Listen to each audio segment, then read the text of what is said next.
दोस्तों बालों की हाइजीन मेंटेन करना बहुत ज़्यादा ज़रूरी है, बिकॉज अगर हम बालों की हाइजीन मेंटेन करते हैं तो उस पर डिपेंड करता है कि हमारे स्कैल्प पर हमारे बाल कितने अच्छे होंगे, बालों की डेंसिटी कैसी होगी, एंड बालों से रिलेटेड जो भी है वो सारे ही पैरामीटर्स हम यहाँ पर मेंटेन कर सकते हैं। सो बालों की हाइजीन पर ध्यान देना बहुत ज़्यादा ज़रूरी है, और बालों की हाइजीन हम मेंटेन करते हैं with the help of oil और शैम्पू। सो हम में से बहुत सारे लोग इस चीज़ को लेकर अक्सर परेशान होते हैं कि हमें कौन सा ऑयल इस्तेमाल करना चाहिए, मेरी स्कैल्प के हिसाब से कौन सा शैम्पू सही है, और फिर दूसरा सवाल ये उठता है कि मुझे कितनी बार शैम्पू करना चाहिए, कितनी बार ऑयल करना चाहिए। सो आज की इस वीडियो में मैं ये सारा टॉपिक आपको क्लियर करना चाहता हूँ कि आपकी बालों के अकॉर्डिंग, आपकी स्कैल्प के अकॉर्डिंग कौन सा ऑयल आपको यूज़ करना चाहिए, कौन सा शैम्पू आपको इस्तेमाल करना चाहिए, कौन सा शैम्पू आपके लिए सही है, कौन सा ऑयल आपके लिए सही है, और कितनी बार आपको करना चाहिए। अगर आपके दिमाग में ऐसे सवाल हैं तो आइए शुरू करते हैं।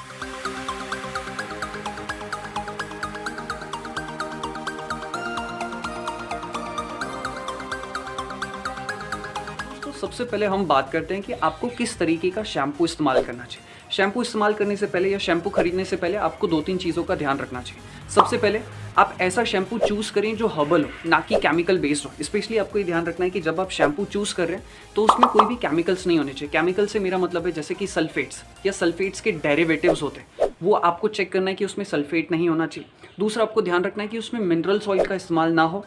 ठीक है, इन सारी चीज़ों का आपको ध्यान रखना है कि आपके शैम्पू में ये सारी चीज़ें नहीं होनी चाहिए। दूसरी चीज़ आपको ध्यान रखनी है कि आप ऐसा शैम्पू चूज़ करो जिनमें कुछ हर्बल इंग्रेडिएंट्स का इस्तेमाल किया गया हो, जैसे कि आंवला, शिकाकाई, नीम, भृंगराज जैसी चीज़ों का इस्तेमाल किया गया। ठीक है, तो इन चीज़ों का आपको ध्यान रखना है। और तीसरा, आपका जो शैम्पू है वो बहुत हार्ड नहीं होना चाहिए। लाइक आप उसको लगा रहे हो और बहुत सारा झाग निकल रहा है, इसका मतलब ये है कि उसमें बहुत ही ज़्यादा केमिकल्स का इस्तेमाल किया गया है, जिससे आपकी स्कैल्प का एनवायरनमेंट ख़राब हो सकता है, आपके स्कैल्प की जो सीबम प्रोडक्शन की एफिशिएंसी है वो ख़राब हो सकती है। तो शैम्पू चूज़ करते समय इन चीज़ों का आपको ध्यान रखना है। तो मैंने आपको क्लियर कर दिया, अब मैं आपको बता रहा हूँ कि आपको किस तरीके का शैम्पू इस्तेमाल करना चाहिए। अगर आपकी स्कैल्प ऑयली है, या फिर अगर आपको बाल पैचेस है, या फिर अगर आपको डैंड्रफ का बहुत ज़्यादा इशू है, तो आपको ऐसा शैम्पू इस्तेमाल करना चाहिए जिसमें शिकाकाई हो, जिसमें रीठा हो, जिसमें आंवला हो, या फिर जिसमें नीम हो। ऐसे इंग्रेडिएंट्स ज़रूर होने चाहिए। वहीं अगर आपको हेयर फॉल बहुत हो रहा हो, या फिर अगर आपको हेयर थिनिंग का इशू हो, या फिर अगर आपकी स्कैल्प ड्राई है, तो आपको ऐसा शैम्पू इस्तेमाल करना चाहिए जिसमें ब्राह्मी, मेथी या फिर एलोवेरा जैसे इंग्रेडिएंट होने ज़रूरी है। अब बात करते हैं कि शैम्पू कितनी बार करना चाहिए। ये तो हमें समझ में आ गया कि भाई कौन सा शैम्पू करना चाहिए। सो देखिए, यहाँ पर भी बहुत ही सिंपल सा रूल है। अगर आपकी स्कैल्प बहुत ज़्यादा ही ऑयली है, आपकी जो सीबम है वो बहुत ज़्यादा ऑयल प्रोड्यूस करते हैं, आपकी स्कैल्प ऑयली है, तो फिर आपको कम से कम हफ्ते में आप 2 बार या 3 बार मैक्स टू मैक्स शैम्पू का इस्तेमाल कर सकते हैं। वहीं अगर आपकी स्कैल्प ड्राई है तो अगर आप हफ्ते में 1 या 2 बार भी शैम्पू कर लेंगे तो इनफ है। मैं आपको एक बहुत ही अच्छी सलाह देना चाहूँगा कि रेगुलर बेसिस पर अगर आप शैम्पू का इस्तेमाल करते हैं तो मैं यहाँ पर आपको कुछ नेचुरल तरीके भी बताना चाहता हूँ जो आपकी स्कैल्प को साफ रखने में आपकी मदद करेंगे। कहने का मतलब ये है कि बार बार शैम्पू लगाने के बजाय आप एक आध बार नेचुरल तरीकों का भी इस्तेमाल कर सकते हैं, वो भी आपके लिए, बालों के लिए बहुत अच्छे। जैसे कि मैं यहाँ पर आपके साथ 2-3 तरीके शेयर करना चाहता हूँ जो कि हर कोई इस्तेमाल कर सकता है, मतलब नेचुरल है तो इससे कोई फ़र्क नहीं पड़ेगा। सबसे पहला तरीका ये है कि अगर आपके पास एप्पल साइडर विनेगर है तो आप 1 चम्मच, आपके पास एक होना चाहिए स्प्रे वाली एक बॉटल होती है। अगर आपके पास खाली बॉटल हो तो बहुत अच्छी, नहीं तो मार्केट में इजीली मिल जाए। सो एक स्प्रे की बॉटल लेनी, उसमें 1 चम्मच आप ACV डाल दो एंड उसमें 4 चम्मच आप पानी डाल दो। समझ गए? 1:4, 1 चम्मच ACV, 4 चम्मच वाटर डाल दिया, एंड फिर उससे स्प्रे नहाने से पहले 15-20 मिनट पहले आप उस स्प्रे को अपने बालों पर लगा दो और हल्के हल्के हाथों से जो है मसाज कर लो। तो इससे क्या है, वो जो AC वो प्रॉपरली आपके बालों में पहुंच जाएगा, आपकी स्कैल्प तक पहुंच जाएगा, एंड फिर 15 मिनट बाद आप नहा लीजिए। ट्रस्ट मी, बदबू भी दूर हो जाएगी और गंदगी भी दूर हो जाएगी आपकी स्कैल्प से, और आपकी स्कैल्प के लिए भी बहुत अच्छा है, because Apple cider vinegar acidic होता है और हमारी स्कैल्प का भी जो pH है वो ऑलमोस्ट थोड़ा एसिडिक ही होता है। तो ये एक तरीका है। दूसरा तरीका ये है कि अगर आपके घर के आसपास में अगर एलोवेरा है तो एलोवेरा का जेल निकाल लीजिए, नहाने से 10-15 मिनट पहले हल्के हल्के हाथों से जो है उसे अपने पूरे बालों पर, स्कैल्प पर लगा दीजिए, एंड 10-15 मिनट बाद आप नहा लीजिए। ये गंदगी भी दूर करेगा और स्कैल्प के मॉइस्चराइजेशन के लेवल को भी मेंटेन करने में, या हाइड्रेशन लेवल को मेंटेन करने में मदद करेगा। तो आप इन तरीकों का भी इस्तेमाल कर सकते हैं। सो बार बार शैम्पू लगाने के बजाय आप ये तरीके भी इस्तेमाल कर सकते हैं। तो यहाँ पर हमने पूरी तरह बात कर ली कि हमें शैम्पू का क्या साइंस है। ये चीज़ आपको बेसिकली समझ में आ गई होगी कि कौन सा शैम्पू लगाना है, कितनी बार लगाना है, किस दिन लगाना है, वॉट एवर वगैरह वगैरह। अब हम बात करते हैं ऑयल की, कि हमें कौन सा ऑयल इस्तेमाल करना चाहिए, किसकी क्या प्रॉब्लम है, उस हिसाब से कौन सा ऑयल लगाना चाहिए और कितनी बार लगाना चाहिए। वेल, एक चीज़ आप में से बहुत सारे लोग सोच रहे होंगे कि क्या हमें कंडीशनर लगाने की ज़रूरत है, तो मैं आपको बता दूँ बिल्कुल भी नहीं। देखिए, कंडीशनर का इस्तेमाल क्यों होता है या कंडीशनर मार्केट में आया ही क्यों?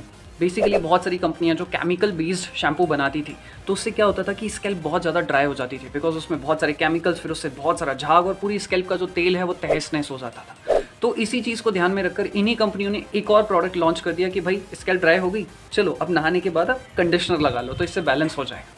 सो अगर हम हर्बल शैम्पू का इस्तेमाल कर रहे हैं और वो माइल्ड है तो फिर हमें कंडीशनर की ज़रूरत नहीं पड़ती है। और एक तो ये चीज़ क्लियर हो गई होगी। अब हम बात करते हैं ऑयल की कि हमें कौन सा ऑयल इस्तेमाल करना चाहिए, किसको कौन सा ऑयल इस्तेमाल करना चाहिए और कितनी बार करना चाहिए और कैसे करना। सबसे पहले बात करते हैं ऑयल की। अगर आपकी स्कैल्प ऑयली है या फिर अगर आपकी स्कैल्प पे बाल पैचेस हैं या फिर अगर आपको बहुत ज़्यादा डैंड्रफ का इशू है तो फिर आप ब्राह्मी ऑयल का इस्तेमाल कर सकते हैं, आप नीम के ऑयल का इस्तेमाल कर सकते हैं या फिर आप कैस्टर ऑयल का भी इस्तेमाल कर सकते हैं। सो ये ऑयली स्कैल्प की प्रॉब्लम के लिए या डैंड्रफ की प्रॉब्लम के लिए या बाल पैचेस की प्रॉब्लम के लिए बहुत ही अच्छा है। वहीं अगर आपको बहुत ज़्यादा हेयर फॉल होता है या फिर अगर आपकी स्कैल्प ड्राई है या फिर अगर आपको हेयर थिनिंग की प्रॉब्लम है तो फिर आप भृंगराज या फिर आप अनियन ऑयल का भी इस्तेमाल कर सकते हैं। तो ये ऑयल का भी आपको क्लियर हो गया होगा कि किसको कौन सा ऑयल यूज़ करना चाहिए। ऑयल किस तरीके से करना चाहिए ये भी मैं आपको बता दूं, बिकॉज ये एक बहुत ही इंपॉर्टेंट चीज़ है। सबसे पहले जो भी ऑयल मैंने आपको बताया वो तो आपको पता है, आप अपने हिसाब से अपना ऑयल सेलेक्ट कर रहे हैं, मैंने आपको पहले ही बता दिया। अब जब भी आप ऑयल लगाने वाले हैं तो सबसे पहले उसको कटोरी में आप निकाल लीजिए और ऑयल बहुत सारा नहीं लेना है, थोड़ा सा ही लेना है, ठीक है। 10-12 बूंद के हिसाब से बस आपको उतना ही ऑयल लेना है, ज़्यादा नहीं लेना। उसको कटोरी में ले लिया एंड फिर उसको हल्की सी आंच में आप गर्म कर लो, हल्का सा गर्म करना है, बहुत ज़्यादा नहीं, 10 सेकंड 15 सेकंड 20 सेकंड के लिए कर दिया, बहुत है।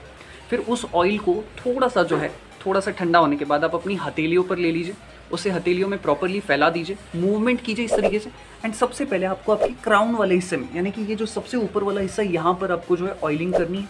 फिर उसके बाद साइड बाय साइड करनी है ऑयलिंग, फिर पीछे वाले हिस्से पे करनी है एंड फिर फ्रंट वाले हिस्से में आपको हल्के हल्के हाथों से करनी है। और फिर उसके बाद जो है कम से कम 10 सेकंड के लिए, 20 सेकंड के लिए, 1 मिनट तक आप अपनी स्कैल्प की प्रॉपरली मसाज करते रहिए। प्रॉपरली आप अपनी स्कैल्प को टाइम दीजिए। अगर आप अपनी स्कैल्प को टाइम देंगे तो आपके बाल हमेशा बने रहेंगे। तो इस तरीके से जो है आपको ऑयलिंग करनी है आपके स्कैल्प की।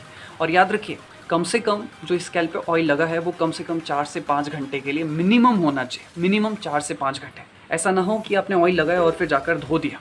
ऑयल लगाने का सबसे सही टाइम क्या है, या तो आप रात को लगा लीजिए ऑयल, रात को सोने से आधा घंटा पहले, 1 घंटा पहले, या फिर सुबह नहाने के आधे 1 घंटे बाद, जाकि जब आपके बाल सूख जाएं तभी ही आप ऑयल करें। ऐसा ना हो कि आपने गीले बालों में ही ऑयल कर दिया, इससे तो हेयर फॉल की प्रॉब्लम आपकी और ज़्यादा बढ़ जाएगी, बल्कि स्कैल्प में रूसी और डैंड्रफ की भी प्रॉब्लम हो जाएगी। तो उम्मीद है कि आप लोगों को पूरी चीज़ें क्लियर हो गई होगी। अब इस वीडियो को एंड करने से पहले 2 बहुत इंपॉर्टेंट चीज़ मैं कहना चाहूँगा। सबसे पहली जो बहुत इंपॉर्टेंट चीज़ है वो ये है कि हेयर फॉल को रोकने के लिए आपको आपकी जो डाइट है उस पर ध्यान देना बहुत ज़्यादा ज़रूरी है। सो आपको उसके लिए आपकी बॉडी का कंपोजिशन पता होना चाहिए कि आपकी बॉडी वात वाली है, पित्त वाली है, कफ वाली, उस हिसाब से आपको डाइट लेना चाहिए। अब आप कहेंगे मैं कैसे पता करूँ ये सब क्या है, उसके लिए हमने ऑलरेडी वीडियोस बनाई, आप चाहें तो जाकर देख सकते हैं। नहीं तो सिंपल सा रास्ता ये है कि आप keshvahaircare.in पर जाइए, वहाँ पर आपको टेस्ट का ऑप्शन मिलेगा। वहाँ पे आपसे 10-15 सवाल पूछे जाएंगे, उनके जवाब दीजिए, आपको पता चल जाएगा कि आपकी बॉडी का टाइप क्या है, आपको क्यों हेयर फॉल हो रहा है एंड उस हिसाब से आपको कौन सी डाइट लेनी चाहिए। तो ये बहुत इंपॉर्टेंट चीज़ है, आपको फ्री में मिल रही है तो आप इसका लाभ उठाओ और सीरियसली इस चीज़ को करो। अपने बालों के लिए इंपॉर्टेंट एक चीट शीट बनाएं। चीट शीट का मतलब है कि आप अपने बालों की प्रॉपर केयर किस तरीके से कर सकते हो। वीकली बेसिस पे आपको कौन सी चीज़ें करनी चाहिए, मंथली बेसिस पे आपको कौन सी चीज़ें करनी चाहिए, डेली आपको कौन सी चीज़ें करनी है और साल भर में आपको किस चीज़ का ध्यान रखना चाहिए। अगर आपको वो चीट शीट चाहिए बालों के लिए तो वो भी, उसकी भी लिंक हम नीचे डिस्क्रिप्शन बॉक्स में दे देंगे, फ्री ऑफ कॉस्ट है। उसको ध्यान में रखकर अगर आप अपने बालों की केयर या हाइजीन मेंटेन करेंगे तो आपको हेयर फॉल जैसे इशू शायद ही होंगे। तो मुझे उम्मीद है कि इसी के साथ ही साथ आपके सारे सवालों के जवाब आपको मिल गए होंगे, कौन सा ऑयल, कौन सा शैम्पू, कितनी बार क्या करना, ये सब। तो इसी के साथ इस वीडियो को समाप्त करते हैं। अगर आपके बालों से रिलेटेड कुछ इशू तो आप कमेंट करके पूछ सकते हैं। थैंक यू एंड मैं आपके स्वस्थ बालों की कामना करता हूँ।